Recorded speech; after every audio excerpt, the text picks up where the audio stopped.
How's it going? This is Rick at Ralph, and today I will be continuing our series on the two bishops defense. I've started us from the tandem position. I went a little bit further in the last video, but I didn't have a lot of time to really explain any of the moves. So I'm starting here because it's a good instructive spot. The whole idea of the two bishops is to get this bishop break right here. It's kind of a hyper modern idea. We're just preparing to break open the center with a lot of effect. And inversely, the strategy being employed by black is more of a classical strategy. It's actually called the lion system.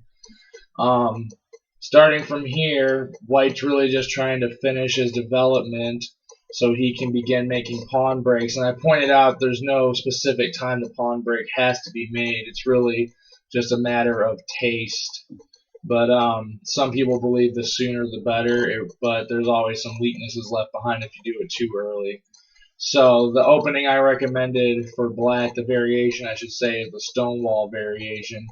And this just gives you some extra time to really hold your center down while you develop your pieces and try to get your counterattack ready against white.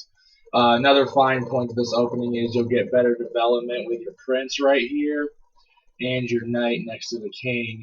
This will give you a chance to move your king away from this hole right here, because as we talked about, the lions can become quite dangerous when you employ a hole next to your king. So from here, white has a lot of options, but generally he wants to try to develop some of his queenside pieces out. So we're going to show this. This is a very common maneuver, is to bring the camel out. Eventually you'll probably bring it down here with the idea of harassing any pieces that come up to the fourth rank of your opponent's side. And black's strategy is pretty much just to get all of the pieces out of the way of the rake that the bishop is creating. This has to be kind of a gradual development. Usually this elephant comes out, and the reason we do this is so that when the center starts breaking later, the elephant will be able to employ a battery, and this will slow white down a little bit. So that's why we move this elephant right here. It is taking a square from the camel, but that's not such a big deal because the camel can be deployed right here where the prince is starting at. So from here, white once again has quite a few options. I'm going to just show a few more development moves, and then we're going to see what it looks like when the center starts to break. So we bring this camel out so that it can be out of the way for when we bring the elephant to this square and start our own battery. Now, the camel does not really want to try to go where the prince is like we see black trying to do. And the reason for this is because we don't want to really waste a prince move at this point in the game. Plus, we don't really want to advance this pawn, and that just makes it the prince just needs to be developed later. Actually, this tends to be a great defensive piece too, so it's not really so bad sitting right here. You are going to have some trouble with your rooks connecting, but the rooks have a hard time in the early game anyways because the cannons kind of bully them around. So it's not so bad to just keep your rooks under wraps for parts of the early game. So from here, black is going to develop his prince, and then we're looking at getting this knight developed, this bishop, with the proper move order, of course. And we just really want to clear these diagonals so that this rake doesn't have as much of a sting to it. So the next move from white will be to move his camel down here, and white's almost ready just to make a pawn break at any moment, like I said. Black is going to move his camel right here, and this is good because it supports this square, just in case you want to try to hold your pawn structure a little bit longer.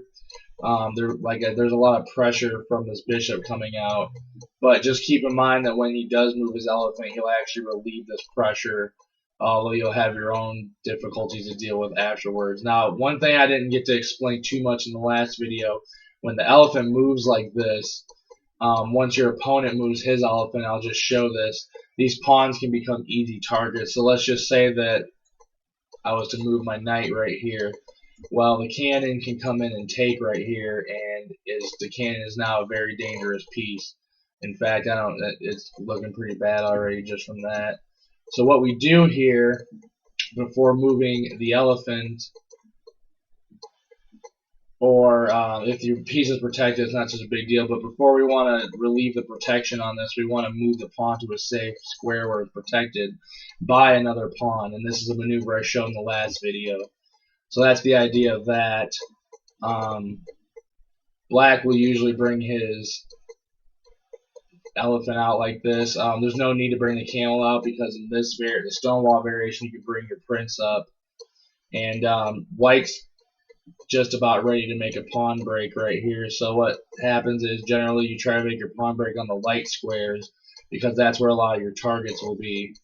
So from here, black can pretty much just ignore this. He probably should just ignore this pawn coming up and just finish his development. A nice square right here.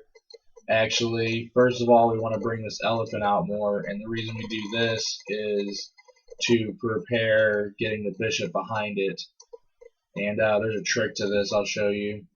So right here, black is threatening to push this pawn up and then create a nice outpost for his elephant. I would also like to point out that elephant is roughly equal to a camel, so it's one of the few pieces that can fight with camels. So white will usually do this, trying to keep the elephant away, excuse me. And we just go here, and now we're starting to plug up the center a little bit. White's of course is not just going to allow this, so he's going to hold his center position. And this is when we start bringing more of the queen side pieces out. And one common maneuver, I showed this in the last video, is to bring your cannon behind your king. This is a nice maneuver because it lets you get your king to the back rank if necessary without cutting off your cannons from each other. By the way, it's always nice to have a piece in between your cannons because this allows the cannons to protect each other, and this is just a common thing that happens. So black might do the same thing.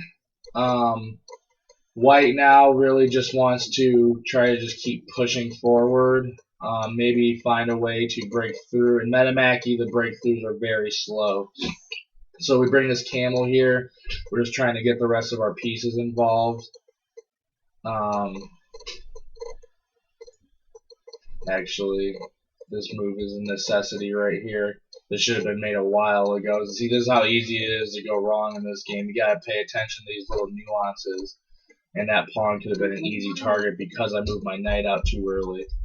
So black will have the same issue, so he usually does his pawn move at the same time as yours. That's just common. So then the camel comes back here, and we're just trying to finish development, and a lot of pawn breaks are going to happen. But the basic idea is I want to make sure you understand the ideas of the opening, because I can show you moves all day, but the moves are quite infinite. The basic idea for white is he wants to get these pawn breaks going and achieve an open position where his bishops will eventually come in and rule.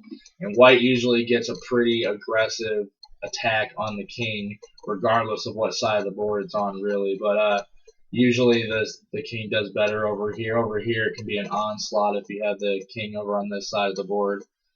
And for black, the idea, it's more of a classical strategy. Black just wants to keep a space that he's achieved and just kind of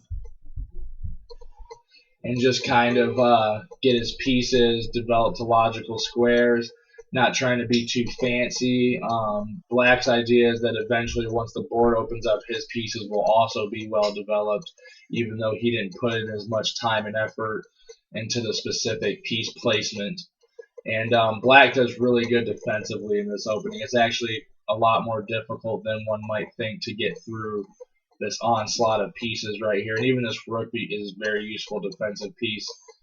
It won't come out for most of the game, but I mean there's instances where the rook will become quite active.